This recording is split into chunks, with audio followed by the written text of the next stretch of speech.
Hello, and welcome to A Talk in the Park. Today we're going to talk about growing up and that nostalgia factor that a lot of adults have about when they were younger, wishing they were older, wishing they were an adult so they could have more freedom, I guess, in that sense. But when you're an adult, when you have that freedom, you're binded by other responsibilities. It's a double-edged sword, really.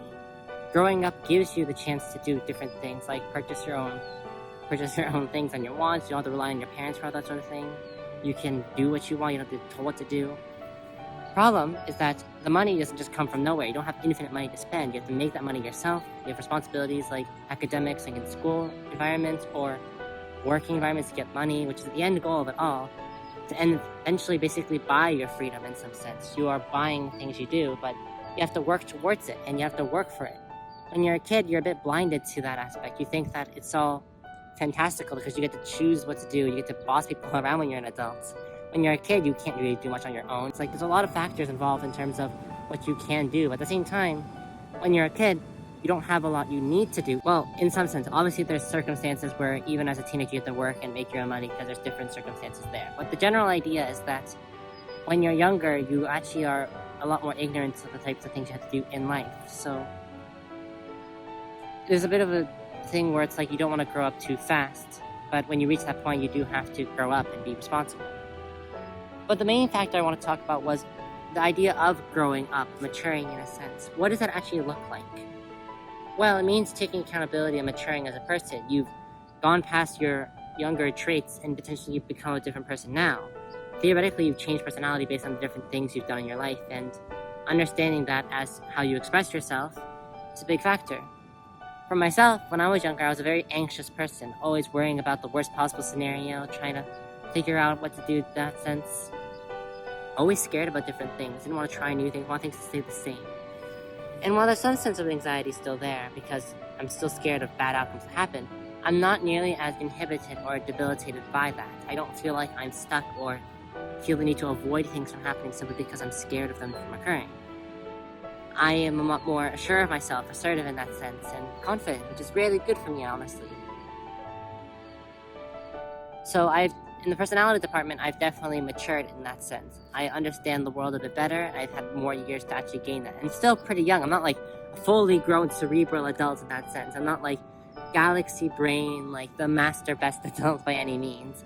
What I mean to say is that I've learned a lot, and I feel like I'm able to function as an adult a lot better than I would have as a kid, which makes sense because I'm an adult now. I still have a lot to learn. Biologically speaking, my brain's not fully developed. It's theoretically the prefrontal cortex for your judgment, decision-making, like it's only fully developed when you're 25 years and older. So I still have a lot to learn experience-wise and biologically speaking too, which is exciting to me, honestly. But when people say to grow up, it usually means in like not necessarily a derogatory sense, but in a negative sense that the things you're getting rid of in the past are eliminated. Get rid of your childish behaviors, your childish hobbies, your childish interests in that sense. You can't be in this world where you have no responsibilities. You have to grow up and do adult things, get a real job, so to speak. But I think that mentality is actually kind of harmful. You're reducing what you're doing as a child, instead of being a developmental step that's important, as something that just needs to be upgraded or removed, like it's easily replaceable. I don't think that should be the case. I think it's important to have the traits, because as you were as a kid, it's important to who you are now, I feel like. You aren't a completely different person, like I said, like before. Like you've just grown into a different version of you. You aren't completely changing who you are on a whim or on a dime. It's still important to have those traits. For example, as a kid, I was very cautious, but still very future-oriented. I love organizing things and making plans and schedules to understand exactly how things are going to go, because I was driven by me being scared of things going wrong. Nowadays, that skill set has transferred over to me being a very diligent worker, being able to schedule things well, plan things as a leader, in that sense, leading my friend groups, leading my club groups, etc. And I think that's a really valuable trait to have.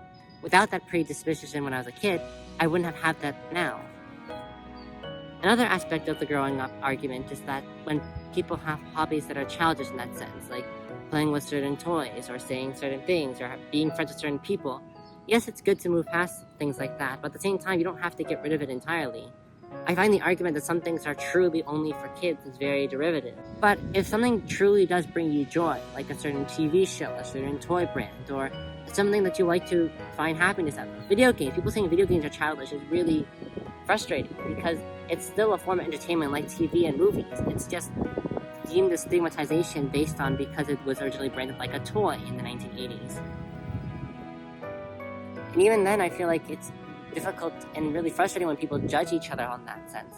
They make these assumptions and stereotypes about people who play video games, and while some of them may be true for some people, other times people can just enjoy them as a hobby. They can still be healthy, functioning social individuals in society and still have that as a hobby. It doesn't dictate who they are. That's how I feel about plushies, plush toys, and like video games and the like. I still very much enjoy playing video games myself, and while that stigmatization is being broken down a little bit more these days, it still exists. And same with plush toys. I still enjoy collecting them in some sense and having the ones that are close to me. They remind me of a really happy time where I play with story time and enjoy spending time with my family in that sense, my brother and my mom. It reminds me of a much simpler time in that sense, but it still keeps me grounded. I still enjoy having them around. Even if I don't play with them the same way, it still makes me really happy. And I don't think it should be anyone should judge someone else for finding happiness in something that's not harmful to others. And so, another part of today's talk in the park in that sense is to follow your hobbies and the like, even in you once you've grown up or matured. So, I have here a pack of Pokemon cards that I bought recently that I'm going to open for you today and open for myself.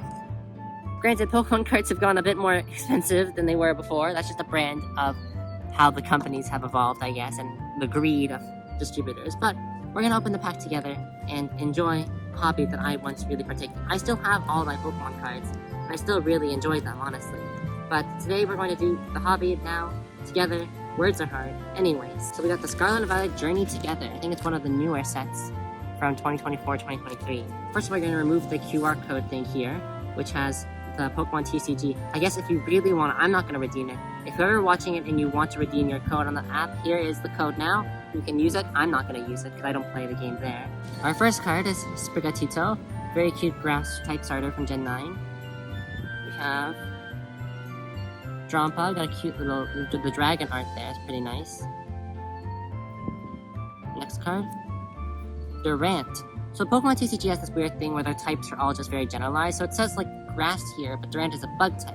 Once again, showing my nerdy factors and my knowledge. Morgrem, very forgettable Pokemon honestly, but he looks very cheeky there with his Oran Berry in his hand, mischievous as usual. A Hops Bag. This is a very odd card. Search your deck for up to 2 basic Hops Pokemon and put them onto your bench. I guess it's a good card because you get 2 mons on your bench, but it's just a bag. It's not even like iconic or anything, it's just a bag. But okay. We have Pango. Oh, this art is really cool. You can see he's like, it's from like a lower angle, but he's like really angry. It's actually really cool art. Oh, the evolution of Morgan. We have Grimmstyle here, so there's a bit of a combination pick. A second Durant. This one's a hollow Durant. You can see there's a bit of the grass symbolism there and a bit of hollow art there. I'm not sure if you can see it on the camera, but the way the light reflects, you can see the grass pattern on the inside. So there's a hollow Durant. And a hollow Piloswine. You can see like the fighting symbol, or the ground symbol rather, on the bottom there. Ooh, we have a holographic rare Magmortar. You can see on the actual image itself, it has like the little bit of a sheen there. Not sure if you can actually see it, but Magmortar is a very cool Pokemon. His art is very nice. They've increased the value of the artwork recently. And a Water Energy. And that's the set. So, 10 Pokemon cards.